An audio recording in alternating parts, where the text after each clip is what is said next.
une autre dimension de la critique de la démocratie libérale comme finalement n'étant que la face visible d'un despotisme doux et diffus, est la critique selon laquelle nous serions soumis au pouvoir des juges. C'est une critique d'ailleurs que les leaders populistes en particulier vont souvent porter. Et par là, ils souhaitent d'ailleurs contester un pouvoir judiciaire qui s'attaque parfois à eux, et qui s'attaque parfois à eux parce qu'ils ont eu des comportements qui étaient contraires à la loi ou contraires à l'éthique, en tout cas lorsque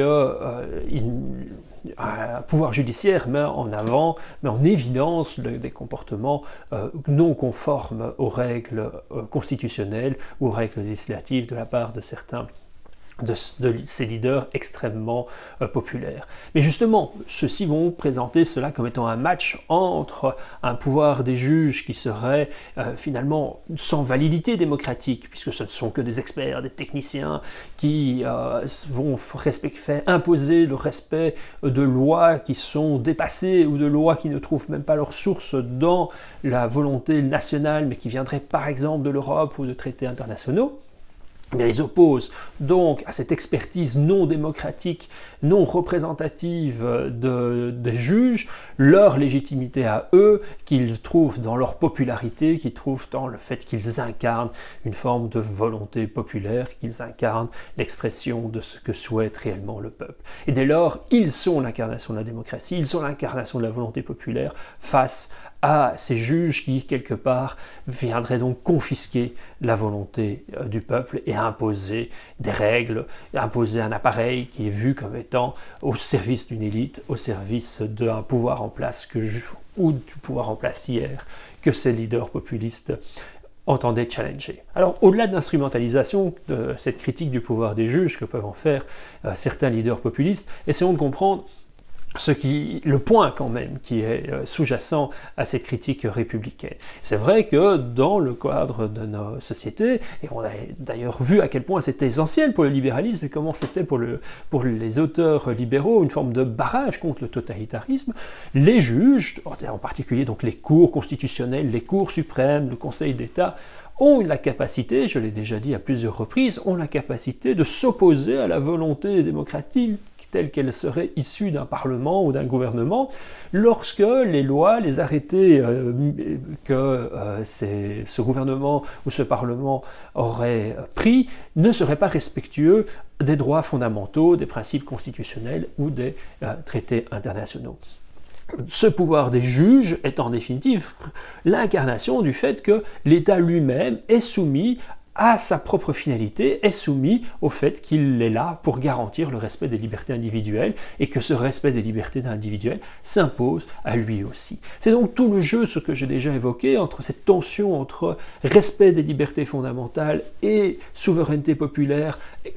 que la démocratie est supposée incarner, toute cette tension entre les deux, toute cette hiérarchisation des deux, que cette question du pouvoir des juges remet en évidence. S'il y a un certain nombre de droits, s'il y a un certain nombre de principes, s'il y a un certain nombre d'engagements qui s'imposent, qui ne peuvent pas être remis en question par les parlements, par la souveraineté populaire, c'est qu'ils ont en quelque sorte une valeur supradémocratique, qu'ils ont une valeur qui dépasse la démocratie, et donc que la démocratie n'est jamais que seconde, là où les républicains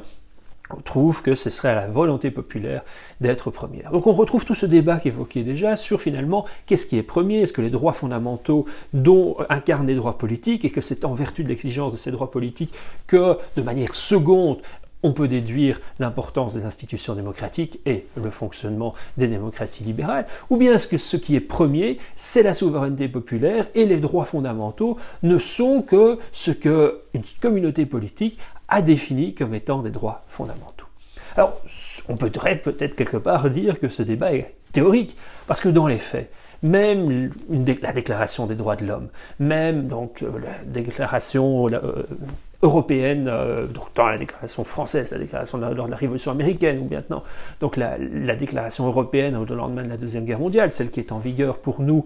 dans les pays européens aujourd'hui, et que la Cour de justice européenne fait appliquer,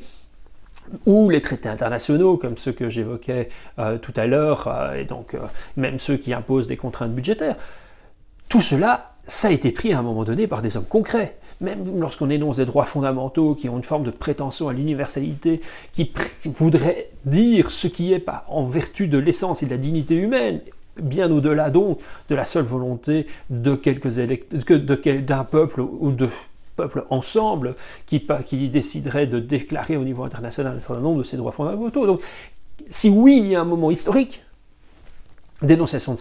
ces droits ont la prétention à dire quelque chose qui dépasse le moment historique.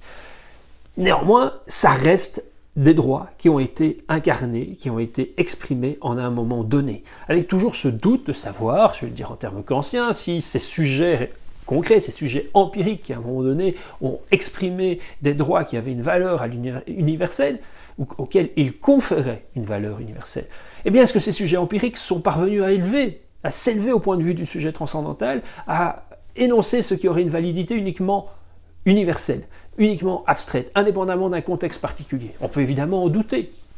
D'ailleurs, nombre de ces droits fondamentaux ont besoin d'être revus au cours de l'histoire, et c'est une des missions d'ailleurs des cours constitutionnels, à travers leur jurisprudence, de faire évoluer l'interprétation des droits fondamentaux. Pensons à la question du droit au mariage. Eh bien, il est fort probable que lorsque le droit au mariage ou un droit de ce type-là a pu être énoncé, inscrit dans un traité international ou dans une déclaration de droits fondamentaux, dans n'importe quelle législation, eh bien par droit au mariage, on entendait l'union de deux personnes de sexe différents. Il n'y a aucune ambiguïté possible pour mettre en évidence qu'il y a une évolution possible de la jurisprudence, de l'interprétation. Et d'ailleurs, aux États-Unis en particulier, c'est moins à travers, contrairement à chez nous d'ailleurs, c'est moins à travers des actes législatifs qui ont modifié la loi pour permettre le mariage de personnes de même sexe. Eh bien, aux États-Unis, c'est souvent à travers des décisions judiciaires, des réinterprétations de droits fondamentaux qu'on comprend que l'union de deux personnes, eh bien, elle ne doit pas nécessairement être comprise comme étant l'union de deux personnes de sexe différent. Et c'est tous des débats qui peuvent avoir lieu devant des juridictions suprêmes au niveau des différents États américains, et puis un jour peut-être et de la Cour suprême américaine. Mais donc, juste un exemple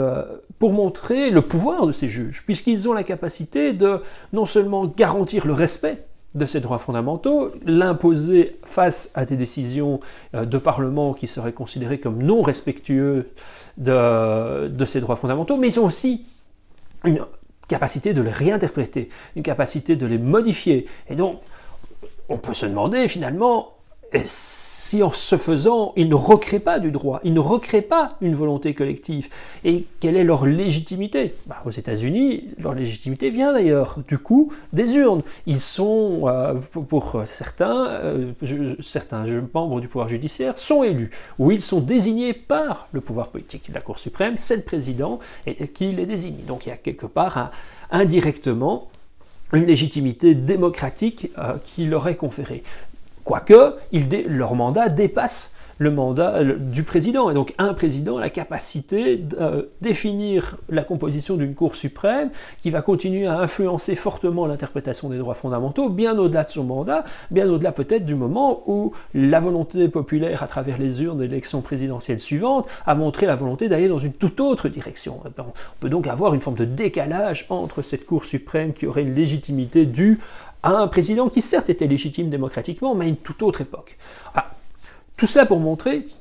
ce choc potentiel entre la capacité de cour à pouvoir définir quels sont les droits fondamentaux, à opposer leur interprétation des droits fondamentaux à la volonté populaire telle qu'elle s'exprime dans des parlements. Alors vous allez me dire aussi, mais ces traités, ils peuvent être aussi revus par la voie législative. Ok, mais en général, ce sont des procédures extrêmement compliquées. C'est déjà la Constitution, justement, étant donné sa valeur de texte fondamental chez nous, elle exige une procédure vraiment fort lourde. D'ailleurs, on envisage de la simplifier, mais où il faut au moins 2 législatures. Il faut un premier Parlement qui décide quels sont les articles qui sont soumis à révision, et puis ce n'est que lors de la législature suivante, le Parlement d'après, qui peut effectivement modifier les articles qui ont été ouverts à révision par le Parlement précédent. Et là encore, pour réviser ces articles, il lui faut une majorité spéciale, notamment la majorité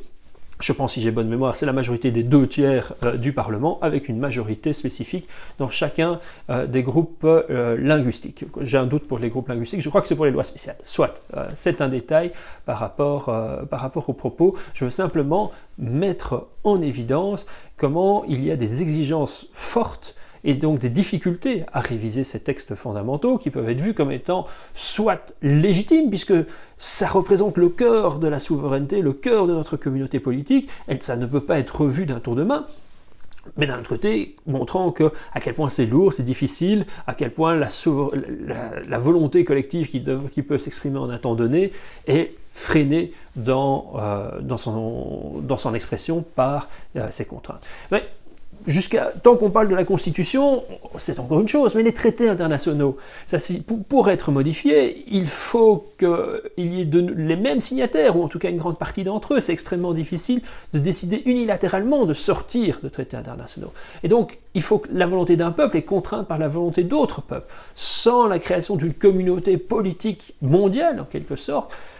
qui en est encore qu'à ses balbutiements. Hein. Bon, c'est quand même extrêmement difficile de parler d'une forme de démocratie mondiale aujourd'hui. Eh bien,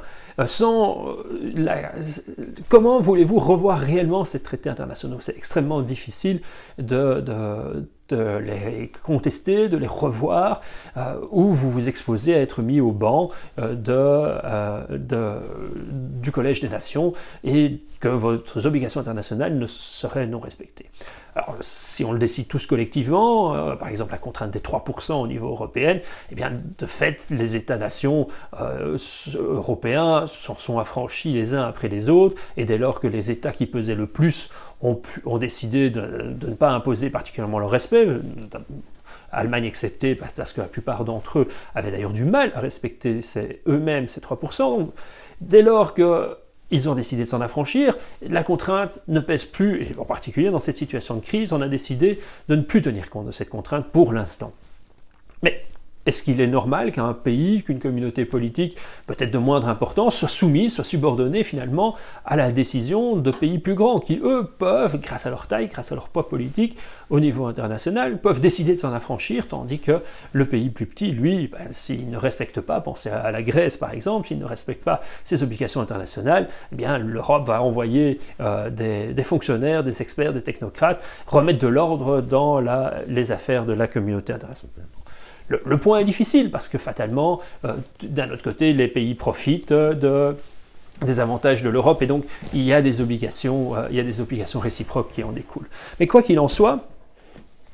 on voit bien qu'à travers le fait qu'il y a un certain nombre de traités internationaux, un certain nombre de droits fondamentaux, un certain nombre de cours qui imposent des règles, cela peut être vu comme étant des limites à la souveraineté populaire. En fait, c'est vraiment les deux faces d'une double réalité. Ça peut être vu comme étant à la fois des limites à la souveraineté populaire, ou ça peut être vu comme étant l'expression par excellence d'une volonté démocratique, collective, sur des éléments fondamentaux qui a créé des communautés nationales et des communautés internationales.